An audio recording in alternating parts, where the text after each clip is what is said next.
Olá, meu nome é Juan, eu sou enfermeiro da UTI pediátrica do Instituto de Pediatria e Puericultura Martagão Gesteira e estou aqui para falar sobre as boas práticas de enfermagem na inserção de catéter nasogástrico e nasointeral. Os dois objetivos da aula é falar sobre a técnica de inserção primeiro do catéter nasogástrico e depois do catéter nasointeral, que tecnicamente são bem semelhantes. A principal diferença é a técnica de medição e depois o teste de localização. Quando a alimentação não pode ser administrada pelas vias fisiológicas, que seria pela via oral, a gente precisa, de alguma maneira, de alimentar esse paciente para mantê-lo em equilíbrio hídrico e equilíbrio alimentar também. O catéter nasogástrico ou nasointeral podem ser uma alternativa quando a via oral é contraindicada ou está impossibilitada. As principais indicações de catéter enteral são refluxo gastroesofágico grave, atonia gástrica ou gastroparesia e além do alto risco de broncoaspiração. A intolerância à dieta oral ou à alimentação gástrica devido a malformações gastroduodenais ou inflamações, dor pós-prandial, ou seja, aquele paciente que sente dor após a alimentação, ou que tem alguma restrição à passagem de alimento ou pela via oral ou até mesmo pelo esôfago, que pode ser devido também à inflamação ou má formação, e fístula do intestino delgado proximal. As principais indicações do catéter gástrico são indicações de drenagem do conteúdo gástrico ou quando apenas o paciente tem alguma impossibilidade de usar a boca para se alimentar. Então, as indicações para drenagem seriam intoxicação exógena, perioperatório, distensão abdominal, presença de vômitos persistentes, comprometimento da via oral e pacientes vítimas de trauma. Por outro lado, para alimentação, seriam aqueles que precisam de suplementação nutricional, administração de medicamentos ou até mesmo coleta de exame do conteúdo gástrico. Em resumo, a grande diferença da indicação do catéter gástrico para o catéter enteral o gástrico, apesar de ser mais parecido com o nosso uso fisiológico, os pacientes que têm risco elevado de broncoaspiração, ele tem catéter gástrico contraindicado porque ele tem um risco maior de refluxo. Por outro lado, o catéter enteral, como ele é localizado após o pós-esfíncter do antro piloro, ele tem risco quase zero de refluxo da dieta. Por outro lado, o catéter gástrico ele possibilita a drenagem de conteúdo gástrico, coisa que o catéter enteral não permite.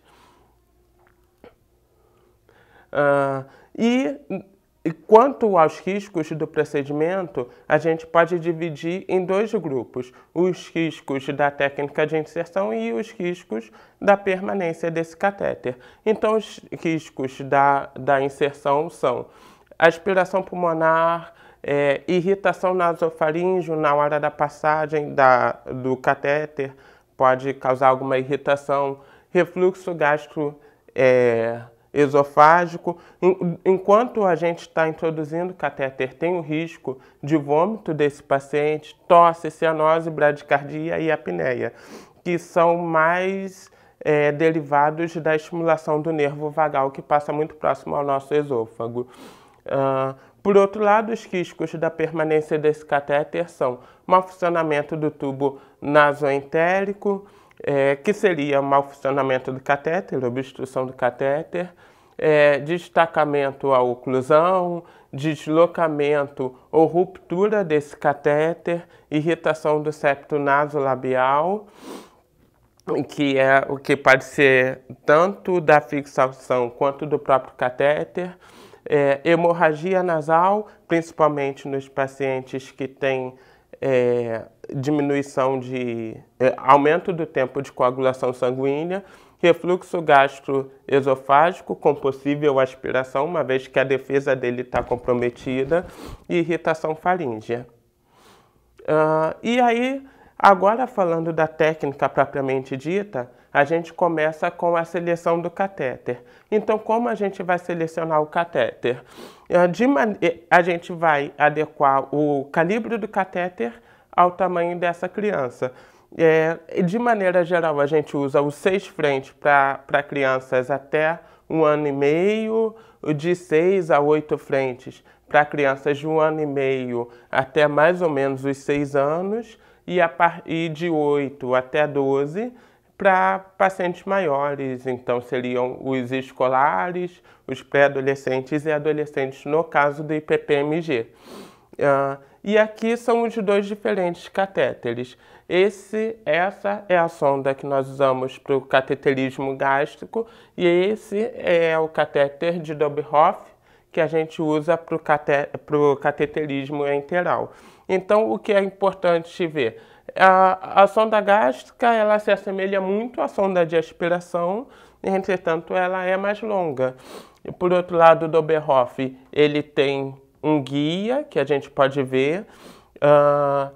Ela é toda centimetrada para ajudar a gente a medir a quantidade de catéter inserido, e tem essa parte que são os pêndulos. A sonda toda é radiopaca, mas os pêndulos ficam ainda mais fáceis da gente observar na radiografia.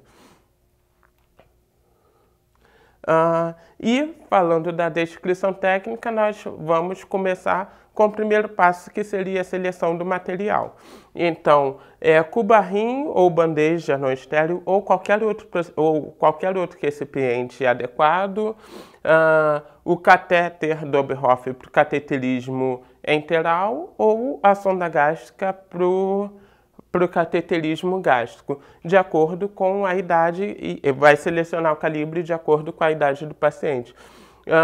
O lubrificante hidrossolúvel, que a gente costuma usar lidocaína, mas alguns estudos falam que a lidocaína pode não ser o mais adequado, porque tem um princípio ativo e ela acaba não tendo tempo para fazer o seu efeito de anestesia, que você poderia lubrificar com qualquer outro lubrificante.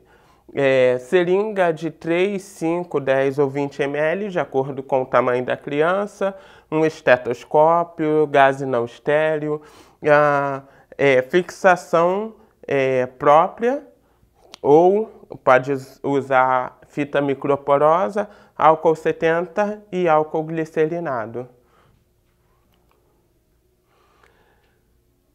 Toalha ou lenço de papel, EPI, que seria gorro, máscara, luva e óculos de proteção, o capote não estéril, e material para preservar a privacidade do paciente, que seria o biombo.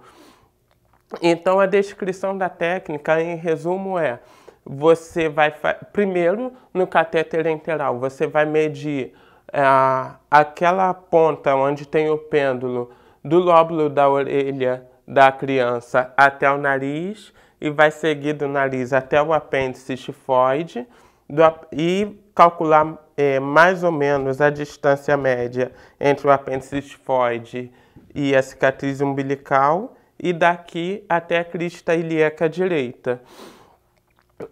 E demarcar essa quantidade medida com uma fita ou esparadrapo. E do catéter gástrico é um pouquinho mais fácil, que é do lóbulo da orelha até a ponta do nariz, da ponta do nariz até o apêndice xifoide. Quanto à descrição da técnica seria: você reúne o material, explica o procedimento ao paciente, higieniza as mãos, garante a privacidade do paciente, se possível e não contraindicado, eleva a cabeceira do paciente para evitar o risco de vômito, Higieniza as mãos novamente, coloca o equipamento de proteção individual, tira o catéter da embalagem, lubrifica a ponta, avisa para a criança que vai começar naquele momento o procedimento, começa a introdução do catéter. Naquela primeira porção, que é a distância entre a ponta do nariz e o lóbulo da orelha, você introduz por alguma das narinas a que você avaliar que vai ser um pouco mais fácil.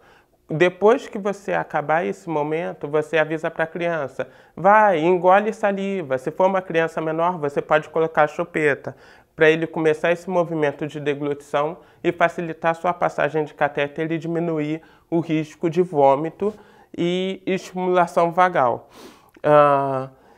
E você introduz até a marcação que você fez, da altura adequada. Essa progressão deve ser num movimento contínuo, não muito lento, para a criança não ficar muito tempo com vontade de tossir, mas também não muito rápido.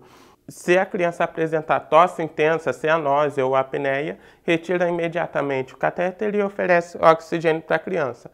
Caso a passagem de catéter tenha sido tranquila, quando você chegar na marcação, você fixa o catéter, tira o fio guia, faz o primeiro teste com a seringa e estetoscópio para saber se está no sistema digestório e aguarda raio-x para confirmar a posição. Essa fixação pode ser no nariz ou nas bochechas. Por outro lado, que o catéter interal ele tem que ficar com o pêndulo aqui no duodeno. É o que a gente chama de ângulo de Treitz. Essas são as fixações possíveis em pediatria. Em crianças maiores a gente pode fixar no nariz. E depois do procedimento, recolhe o material, avaliar se o paciente ficou bem, retira o EPI e higieniza as mãos.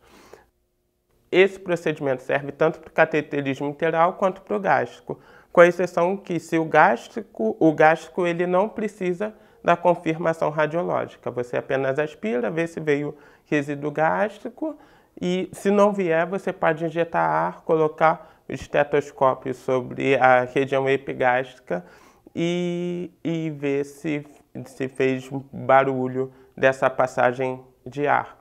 Independente do volume do ar que injete, é mais importante você injete rápido do que um volume grande. Então, para crianças e adolescentes, de 3 a 5 ml injetando rápido já é o suficiente. Essas são as referências. Então, usamos o Tratado de Enfermagem Médico-Cirúrgica, o ONG Fundamentos de Enfermagem e esses 3 artigos que fizeram até 3 comparações de técnicas de catéter enteral, que a mais conhecida é aquela que a gente usa até cicatriz umbilical, mas esses estudos, tem um estudo em desenvolvimento na UERJ também, que provou que essa medição até crista ilíaca direita, ela tem melhores resultados em pediatria do que até a cicatriz umbilical. Muito obrigado, esse é o meu contato, qualquer dúvida, estou ao seu dispor.